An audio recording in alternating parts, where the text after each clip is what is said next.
Hello, Harry Potter fans. I recently got my hands on this watch. This is the Harry Potter X Timex Weekender platform 9 3x4। क्या ये एक perfect watch है Harry Potter fans के लिए? इस चीज़ को हम लोग जानेंगे आज। और थोड़ा सा मैं अपना इंट्रोडक्शन दे देता हूँ। अगर कोई हैरी पॉटर फैन देख रहा है, मैंने मूवीज़ सारी देखी हैं, नॉट द बुक्स। बुक्स से मैं दूर रहा हूँ, बट मूवीज़ सारी देखी हैं। And today I am wearing my Shaw Manta automatic.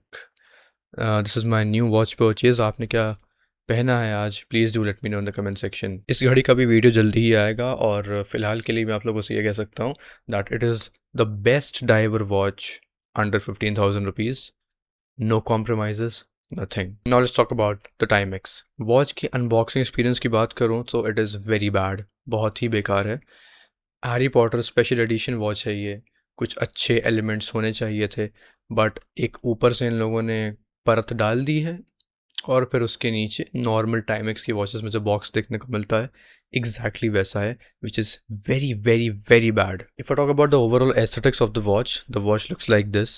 देख सकते हैं, अच्छी लगती है, डिसेंट लगती है। असली जादू ऑब्वियसली इसके डायल के एकदम अंदर है, जिसमें हॉगवर्ट्स एक्सप्रेस लगी हुई है, और हमारा जो सेकेंड्स हैंड होता है जो टिक टिक टिक टिक चलता रहता है, उसकी जगह हमें 9 3x4 का प्लेटफॉर्म नंबर देखने को मिलता है, which keeps rotating as your seconds hand. Dial में नीचे लिखा हुआ है London to Hogwarts. If we talk about the attention to detail of the dial of the watch, then you can see it looks very beautiful. London to Hogwarts के नीचे लिखा हुआ है Hogwarts Express, जो हमारी पीछे जो ट्रेन लिखी हुई है उसमें भी ऊपर लिखा हुआ है Hogwarts Express। केस जो घड़ी का है वो देखने को मिलता है हमें थैंकफुली स्टेनलेस स्टील का।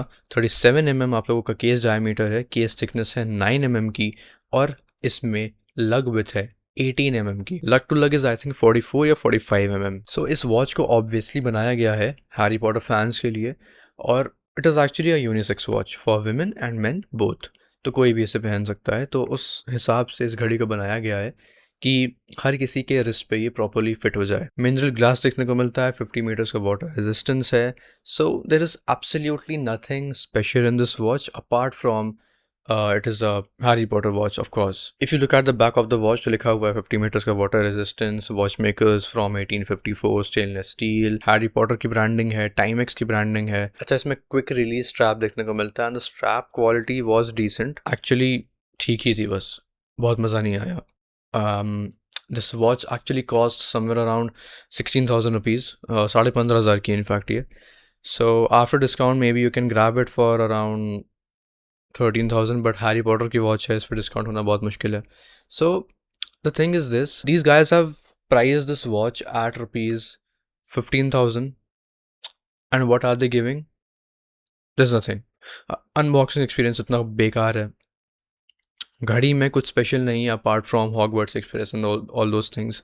जो अच्छा है चलो मैं मानता हूँ, लेकिन इस घड़ी का कॉस्ट 7-8 हज़ार रुपये के ऊपर नहीं होना चाहिए था। इसमें कुछ भी नहीं है जो इसको 7-8 हज़ार से 15 हज़ार तक ले जाए। And yes, this is how the watch looks on my wrist. It fits well, looks decent as well. It is a collector's edition of course. जो कलेक्टर लोग होते हैं उन्हीं लोगों के लिए अच्छा है, एक नॉर्मल पब्लिक के लिए, इनफैक्ट मैं कहूँगा जो कैजुअल फैंस हैं हैरी पॉटर के, उनके लिए भी ये बहुत ज़्यादा अच्छा ऑप्शन नहीं है, बिकॉज 15 हज़ार के आसपास स्पेक लोडेड एकदम ज़बरदस्त वॉचेस हमें देखने को मिल जाती हैं। But if talk about this one, then I don't think so. It does not have anything जिसकी वजह से मैं इसको रिकमेंड कर सकूं। मैंने 2026 की स्टार्टिंग में रेजोल्यूशन बनाया था कि मैं सिर्फ और सिर्फ इंडियन माइक्रो ब्रांड्स की वॉचेस को या माइक्रो ब्रांड वॉचेस को परचेज़ करूंगा, और वही चीज़ मैं कर भी रहा हूं। मैंने DWC एको स्टार ख़रीदी, वायु बाइजन ख़रीदी, साइफर पे वीडियो मैंने बनाया है, मेरिडियन पे वीडियो आ रहा है, and I have also got my hands on the Shaw Manta automatic. So you see, the Indian brands, the micro brands are doing much better in terms of quality and everything. See, this is the Manta Automatic, तो इसमें 200 metre का water resistance है, NH35 movement लगा हुआ है, Swiss ल्यूम भी है, Japanese ल्यूम भी है। इसमें ल्यूम बहुत बेकार है actually. It is pretty obvious कि हम इसको इससे कंपेयर नहीं कर सकते हैं, इसकी क्वालिटी बेटर है एक्चुअली। सो बट एक चीज़ मैं आप लोगों को बता रहा हूँ, मैं चाहता हूँ कि आप लोग इंडियन माइक्रो ब्रांड्स की तरफ प्रॉपरली देखना स्टार्ट करें, because these brands are just looting us honestly. पैसे मुझे दोनों से ही नहीं मिले हैं, दोनों को मैंने पैसे दिए हैं। सो या this was my video about this watch. अगर आप लोग डाई हार्ड फैन हैं, अच्छी लग रही है घड़ी, तो देखो घड़ी एक ऐसी चीज़ होती है जो इंसान के दिल को खुश करती है। जो चीज़ दिल को खुश करती है उससे आउट ऑफ द वे जा करके ले लेना चाहिए। So yes, this is about this watch. यही चीज़ें थी, बहुत ज़्यादा डिटेल नहीं था, लेकिन जो इस वॉच के बारे में हो सकता था, जो आप लोग को डिसीजन लेने में हेल्प करता, वो सब चीज़ें मैंने बता दी और ये चीज़ें मैं करता रहता हूँ इस चैनल पे। Trendset wardrobe is for the people. So ये आप सब्सक्राइब कर देना, इंस्टाग्राम पे फॉलो कर देना फॉर पर्सनल कनेक्शंस। आप लोग मुझसे पर्सनली जाकर के बात कर सकते हैं and I can help you out in terms of watches, of course. So yes, that's it for today. I'll see you in the next one. Goodbye.